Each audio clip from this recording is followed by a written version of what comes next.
اور اب ایک بات کو سمجھیے، یہ ذرا موضوع جو ہے کچھ تھوڑا سا نازک ہے، اس کا مفہوم جو ہے کوئی مفہوم مخالف آپ اپنے ذہن میں نہ بٹھا لیجیے گا۔ دیکھیے، ہمارے ہاں ایک طبقہ ہے اور ہمیشہ رہا ہے، آج بھی ہے،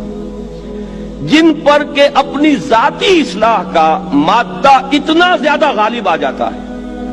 کہ اس میں تو وہ انتہا کے درجوں کے پہنچ رہے ہوتے ہیں، اس میں باریک سے باریک چیز جو ہے اس کے اوپر سخت مضطرب ہو جائیں گے، چھوٹی سی چھوٹی بات جو ہے شریعت سے ذرا قدم ہٹا اور شدید قسم کا ان کے اوپر ایک طبیعت کے اندر رد عمل پیدا ہو جائے گا، یعنی حساسیت بعض پہلوؤں سے انتہا کو درجوں کو پہنچی ہوئی، اور جو بڑی چیز ہے دین کا غلبہ، دین کی بجائے لادینیت کا غلبہ ہے، اس کی انہیں فکر نہیں ہوتی،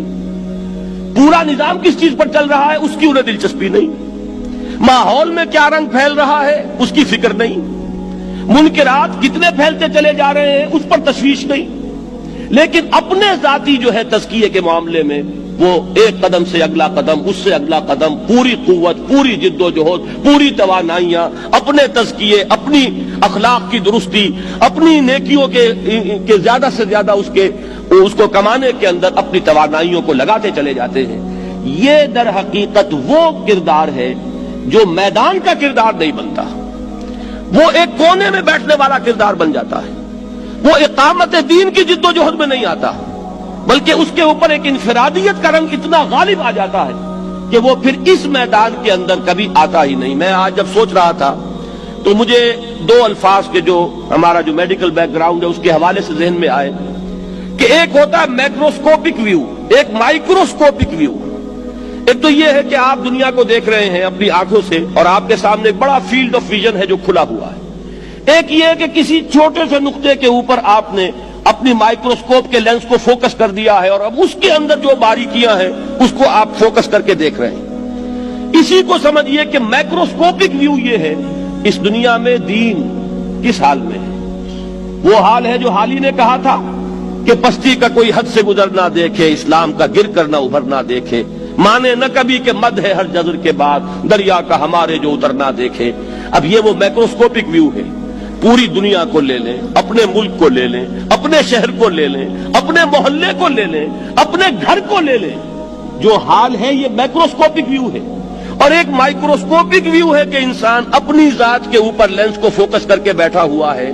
ذرا سا اس کے اندر کوئی کمی، ذرا سی اس کے اندر کوئی کوتاہی اگر ہو گئی تو گویا کہ قیامت ٹوٹ پڑے گی۔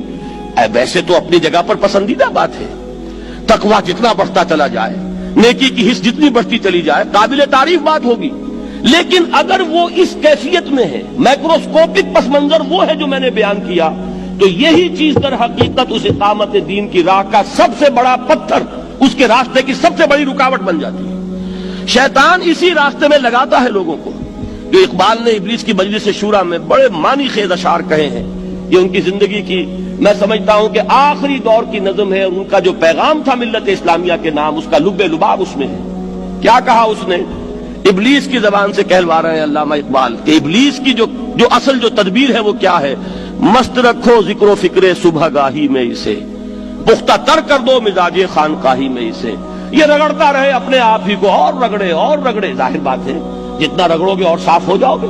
کچھ اور رگڑو گے کچھ اور صفائی ہو جائے گی، کچھ اور رگڑو گے کچھ اور صفائی ہو جائے گی، لیکن یہ کہ یہ تمہاری پوری زندگی اسی رگڑنے میں لگی رہے گی، تم کبھی شیطان کے ساتھ پنجہ آزمائی میدان میں آ کے نہیں کر سکو گے، تب کبھی باطل کو اس کی آنکھوں کے اندر آنکھیں ڈال کر للکار نہیں سکو گے۔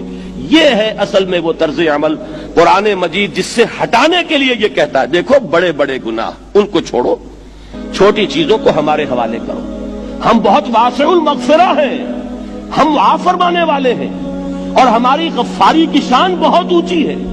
ہم بہت بخشنے والے ہیں۔ یہاں پہ کیا فرمایا سورہ نساء میں؟ اگر تم ان تجتنبوا کبائر ما تنہون عنہ، وہ بڑی بڑی چیزیں کہ جن سے تمہیں روکا جا رہا ہے، اگر اس سے باز آ جاؤ گے،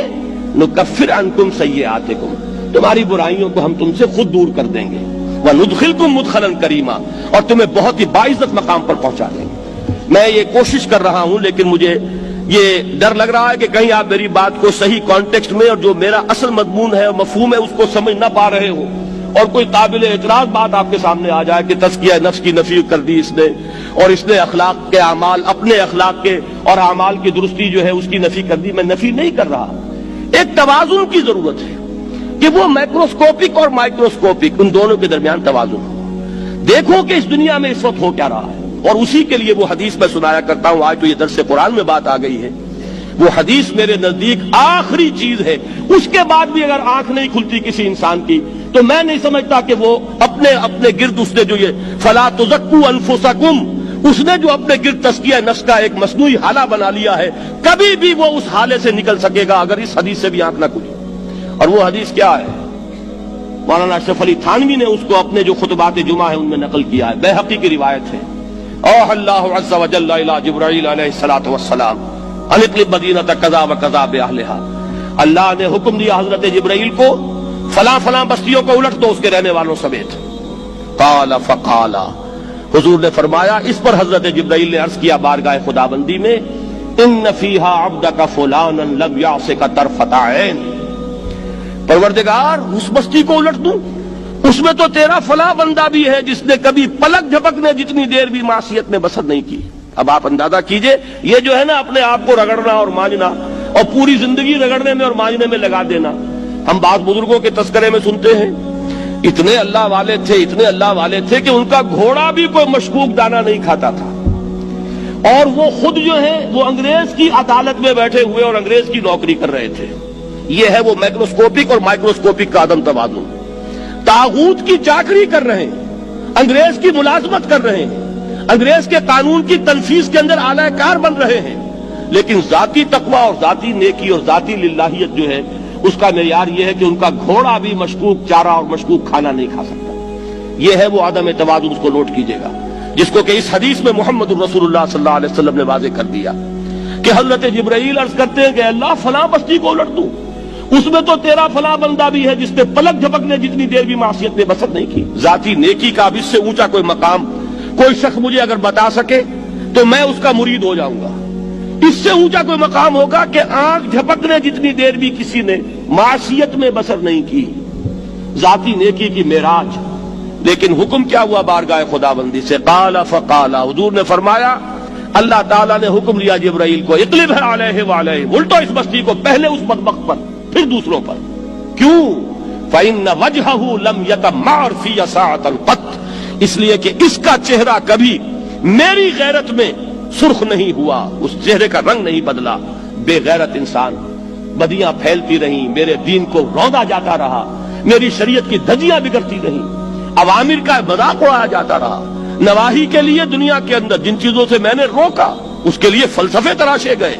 اور یہ لگا رہا مست رکھو ذکر و فکر صبح گاہی میں اسے، یہ سوائے ذاتی اپنے اس اصلاح کے اور ذاتی تقوی کے اور ذاتی نیکی کے اور ذاتی عبادت گزاری کے یہ میدان میں نہیں آیا، اس کا خون نہیں کھولا کبھی، اس کے چہرے کا رنگ متغیر نہیں ہوا، لہذا یہ دوہرا مجرم ہے۔ یہ ہے وہ تصور جو یہاں پر نوٹ کیجئے۔ ہاں اس کے یہ معنی بھی نہیں ہے کہ نماز بھی نہیں پڑھ رہے، روزہ بھی نہیں رکھ رہے، اقامت دین کے کارکن ہیں، فرض نماز آ گئی ہے وہ چلی جا رہی ہے، جماعت کا کوئی اہتمام نہیں ہے۔ اب یہ دو انتہائیں ہیں، ایک انتہا یہ کہ وہ تزکیہ نفس جو ہے اسی میں وہ رگڑنے اور مانجنے کا عمل جاری ہے، ایک یہ کہ اس کا سرے سے کوئی تعلق ہی نہیں، اپنی ذات سے بحث ہی نہیں۔ وہ کیفیت وہ ہو گئی ہے جو یہود کی آئی ہے قرآن مجید میں کہ تامرون الناس بالبر وتنسون انفسکم وانتم تتلون الکتاب، کیا تم لوگوں کو نیکی کا حکم دیتے اور اپنے آپ کو بھول جاتے ہو؟ یہ دوسری انتہا ہے۔ پھر وہی بات عرض کروں گا، وہی بال سے زیادہ باریک اور تلوار کی دھار سے زیادہ تیز راستہ ہے جس پہ چلنا ہوگا کہ نہ یہ ہو کہ وہ مبالغہ ہو رہا ہو،